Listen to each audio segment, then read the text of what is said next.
Prime Minister Jeremy Hunt framed the autumn statement as a pathway to growth, and yet the OBR trimmed their forecast for next year in 2025. Do you think the OBR is being too conservative? Look, the story of the UK is an economy that has got real momentum. So I've been Prime Minister for just over a year. During that time, we've halved inflation, as I said we would do. We've known now that the UK economy has recovered faster from the pandemic than pretty much any other major European economy. And over the long term, we're still forecast to outperform major European economies. But crucially, business investment has grown faster than any other G7 economy over the last few years. And I think ultimately, if you want to drive growth and productivity in an economy, you need businesses to be investing. We have more momentum for business investment here than anywhere else. So look, I feel actually very positive about the long-term growth outlook for the UK. So do you think the OBR is actually going to have to revise them upwards? Are you confident that the numbers will come in so that you can continue cutting tax? What I can tell you is that when I became Prime Minister just over a year ago, not just the OBR, but also the Bank of England, the OECD and the IMF, all of them predicted that the UK would be in recession this year.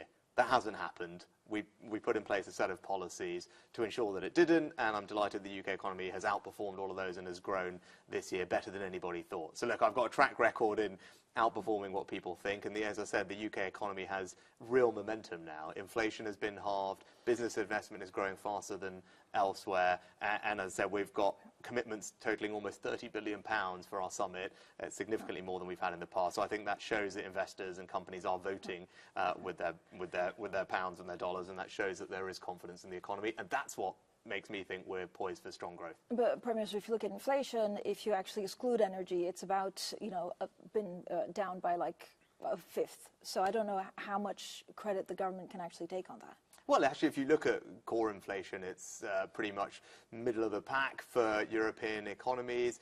Forecast next year to be lower than the Eurozone. And I think in the US, the last numbers I checked. So actually, the momentum on inflation is downwards and coming down faster than peers over the course of the next 12 months, if you look at the forecasts. And we're making sure that we are disciplined with borrowing. Like ultimately, what investors are looking at to make sure that fiscal policy is sensible. We're not fueling the inflationary fire. We're being sensible on public sector wage settlements, and actually you're seeing that feed through to the economy. And as I said, we're also improving labour supply. If I talk to businesses, what they're keen to see is access to labour. We're making sure that our labour market remains flexible, that we're moving people off welfare and into work. All of those things are contributing to, I think, downward momentum on inflation. But Prime Minister, if the OBR is actually right in their forecast, what does it mean where you can actually find some spending freeze or actually cuts?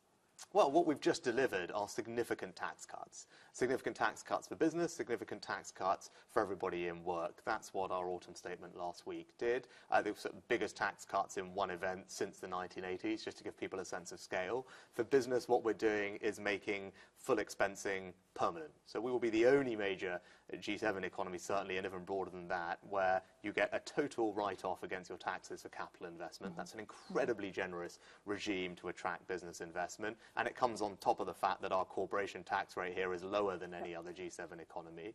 And when it comes to individuals in work, we've just delivered a very significant personal tax cut that will put £450 extra in the bank accounts of a typical person in work over the next 12 months, which will also be good for consumption as well. That you have to find money in, for example, departments where you know that voters actually want you to spend more in certain departments. So are you comfortable as possibly being Prime Minister of Austerity? No, that's simply not the case. Actually, government spending in the UK right now is at very high levels. Historically, over this Parliament, it's grown at very high levels, even in real terms after the impact of inflation. So I think any commentary or accusation that that's what's happening is just simply unfounded. And we're at a point now, given how people are feeling, given the amount that's being spent, where I think the priority has got to be lowering the tax burden. Right? Government's already spending a lot of people's money, and what we need to see going forward is more productivity out of the public sector. It needs to match what we've seen in the private sector post-COVID, and I'd rather focus on efficiency in the public sector and prioritise cutting people's taxes rather than the government spending ever more of their money. That's the point, I think, and I'm very clear that that is the choice that we are making.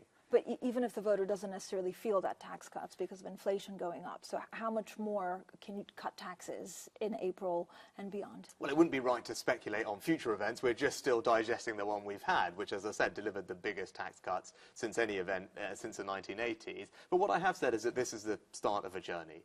And, you know, I meant that when I said, look, after we got inflation down, I wanted to focus on making sure that we reward people's hard work, making sure that we grow the economy, and responsibly cutting taxes. And, you know, when we can do more, we will, because that's the direction of travel here now.